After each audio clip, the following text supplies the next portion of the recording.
Hey everybody, let me talk in this video about math operation.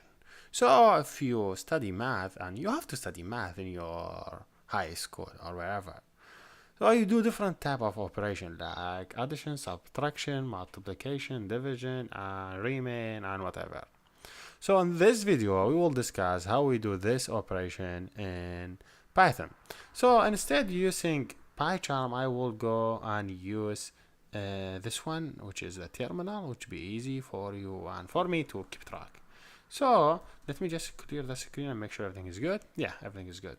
So to get started, I will type Python 3, just go because I'm in Mac. So to do operations, so think about addition. You want to add 3 plus 2. So what you do, just write 3, then plus, then 2. If you hit enter, you will see 5.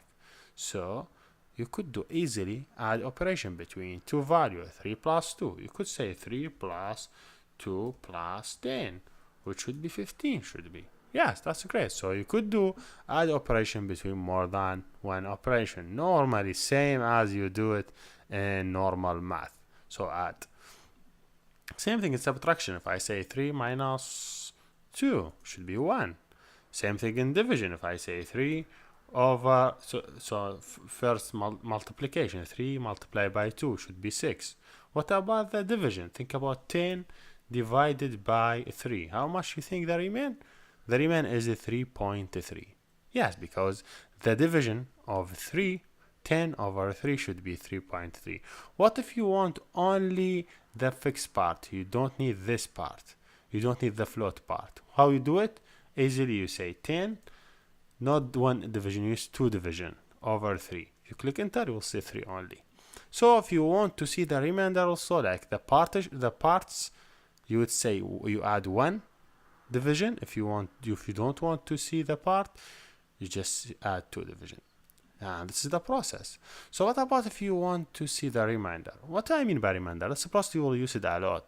So if I say 10 remain by 2, how much you think the remain by 2? It should be 0 because there is no remain from 10 and 2, because 2 plus 2 plus 2 plus 2 should be 10. What about 10 remain by 3? Should be 1. Is that right? Because 3 plus 3 6 plus 3 9. Could I add more? No, because I will be 11. So 9, how much the remain is 1. So what about 10?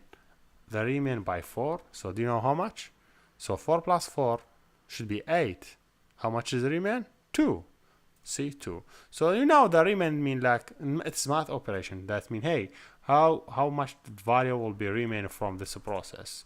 Hopefully I just clear that. I cannot clear everything. I say Control K will be better for me to clear this output. So this is that different type of data of process I could do it. Easily you could say 10 plus 11 minus 12, whatever. Click enter. You could see the process. I will discuss in details in this video about how to do different process in one line, but you could do it.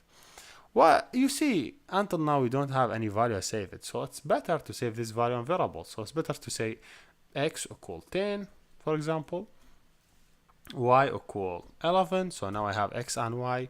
So if I say z equal x plus y, that's mean, hey, I have a new variable named z. So if you click z and y, say 21. From where the 21 came? Okay, I have x equal 10, y equal 11, so x plus y should be 21. I added this 21 inside a new variable named z. It's just straightforward process, but you have to understand it because we will do a lot of this process in our code. So this is basically how it's work. So yeah, how we could do addition. So the easily with using variables, now I could do subtraction for x and y. I say x minus y. He told you minus 1. If you want to save it in variable, so you say sub equal x minus y. And if you write sub now, you will see the value in the sub. So this is basically the idea for it. So yes, this is what I want to discuss with you. And this is basically how you could do any math operation in programming. And I hope you understand well. And thank you for watching and see you next.